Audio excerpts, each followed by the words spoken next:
Welcome to Signs Unscripted. I'm Robin Donovan, Signs of the Times Editor-in-Chief, and with me today is Lee Gruetter, Salt Lake City, Utah, Training Development Director, YESCO Corporate Office. So YESCO is obviously a really big company, Lee. What exactly do you do in your work? My main responsibility is training and development of the franchise owners and their operators, their sales staff, their technicians, and their service patrollers. So essentially there's three key components to the franchise model at the YESCO, and one of them is lead generation, sales, and service. So we're doing service work, time and material, and what I do is I teach that model from the top down, basic lead generation to sales, to invoicing, to service, and customer satisfaction. So the entire model I'm responsible for from stem to stern, with new franchise locations that are signing on with YESCO to carry our name into the service world in their territories. So you kind of want to make sure, like the same way McDonald's wants all the French fries to be the same, you want YESCO to be kind of a uniform experience in some ways. Naturally, we've been in business since 1920, and we want to keep the tradition of customer satisfaction, customer service, all of those buzzwords alive, and we want to mimic that across the fruited plains, and that includes Canada. So it seems to me like a lot of what you cover is actually urgently important information for sign companies, and I know this because every once in a while we survey readers, and I always get a lot of people who want to know about basic business management, including things like sales and lead generation. I don't get as many questions about customer service, but I know that lead generation and marketing is something that we hear about a lot. So I was wondering if you could give us the few basic tips that you think, gosh, if I could just tell people these couple things about sales, what would it be? And I know I don't want you to share anything proprietary, but I'm guessing that some of this is not rocket science, and you could share with us what you've learned over the years by teaching 1 million people how to sell. Yeah, that's a good question. I haven't quite taught 1 million people how to sell, but once I hit that accolade, I'll let you know. The whole idea behind this model is simplicity, and anyone who's done this for an extended period of time from the franchise world, who has been involved with us since the conception, would say that you follow the model. Following the model is very simple.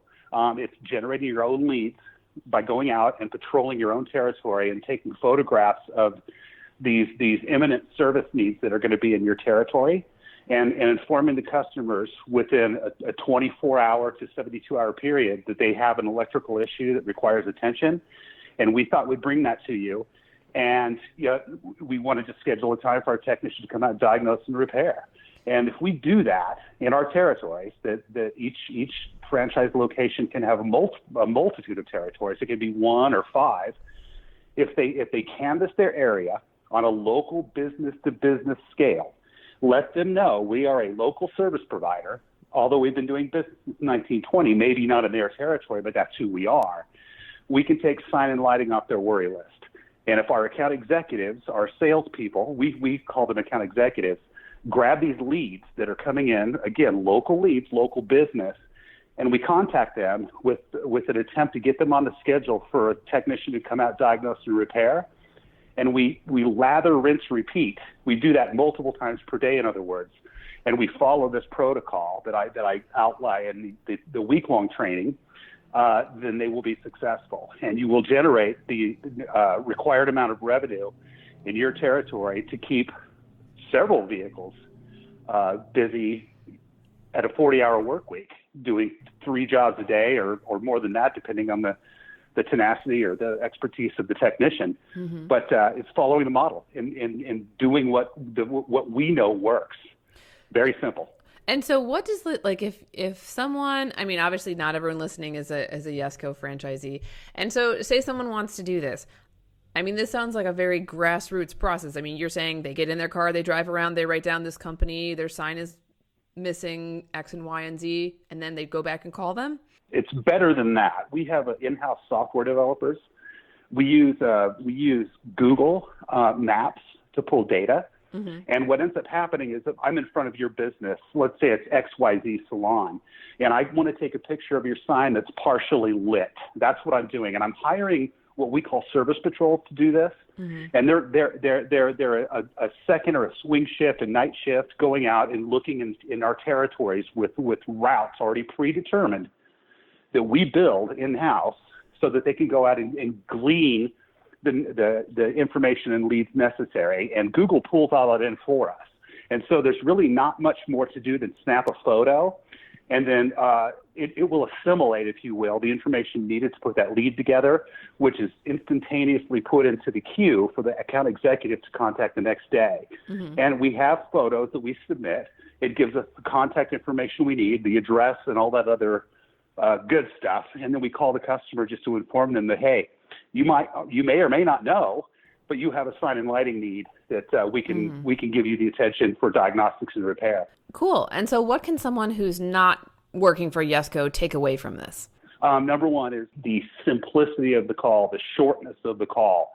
The call is doing nothing more than designed to raise awareness and let the decision-making process begin. It's a very soft sell. It is a warm lead because it's a local business.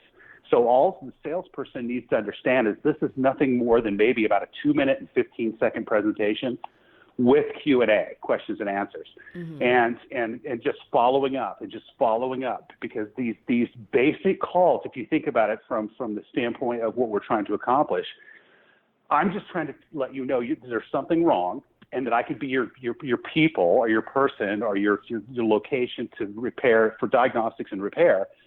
And I do this, and if I'm going to be successful at this, I need to make attempts. I need to make probably 50 to 70 attempts or contacts on these businesses per day, and in order to close the number of deals I need to make in order to be successful. So this is nothing more than contacting as many local businesses in a day. We prescribe 50 to 70 touch points, and you'll get where you need to be. And the sales process is for a new business is going to be maybe a little bit a longer process than somebody who's already got an existing sign company and already has customers in their database. So that being the case, you already have some home runs already teed up in the system. You just let them know that you need them. Here's who we are, and off you go. So it's frequency. It's a lot of frequency. Yeah. And what would you say is a best practice in terms of following up? So if, someone has a lead and they contact that person and let them know there's an opportunity, and then when is the best time to contact them again? Because I think you don't want to call them every hour, right? And you don't want to call them only once a month. So what do you tell people about timing on following up on a lead? It totally depends on what you hear on the first call. If they say, I'm going to be the owner, that's the owner, he'll be here this afternoon, you call back this afternoon. When you contact that customer that afternoon, they say, hey, I'm really not interested. So this goes to the frequency of follow-up. Hey, no worries. We'll check back with you at another time. We usually wait no more than maybe a couple of weeks goes by before we get another lead that will come in from our service patrollers who are grabbing an additional outage at that location. So maybe there's more, or the sign has gotten worse, or they find some other outages and we can contact the customer again. That might be a couple of weeks, but a customer says, hey, I'm not interested right now, call me back later, or I'll think about it. We're going to contact them, in less than a month, definitely less than a month. It's not a hard push. It just really depends on what the customer says to us or what the gatekeeper says, because again, we are a local sign and lighting repair company doing nothing more than trying to diagnose, or actually diagnosing and repairing signs right there for that customer to have glowing again for them. So it's a matter of when they're going to do it. We may see frequencies of calls. It might take 7 or 8 contacts before you actually get a firm yes, no, maybe. And that's because we're trying to get a hold of the person who can authorize the work and also the payment, so that we can get them going again. So we're trying to get a hold of that person who can say, this is me, this is what I want to accomplish, when can we do this? So if you look at it from that perspective, that might take 3 or 4 phone calls. Yeah. Okay. So what I'm taking away from that is also a big chunk of the work of selling is just finding that right person, or perhaps getting to the right person through a gatekeeper who may initially not not want to make that connection. That's correct. There are basically 4 lead types.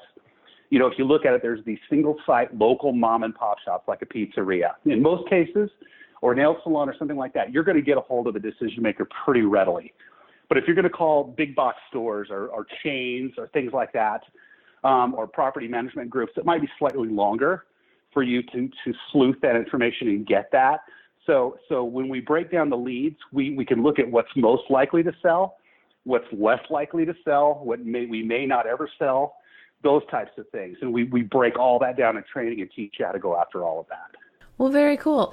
Lee, I think this has given listeners and me so much to think about in terms of sales and selling and different ways of following up. I think just the 50 to 70 contacts a day is such an interesting benchmark that I think people can learn from. So thank you so much for sharing your time and expertise with us today. This is really fun. Hey, I appreciate it. My pleasure. Anytime. Thank you.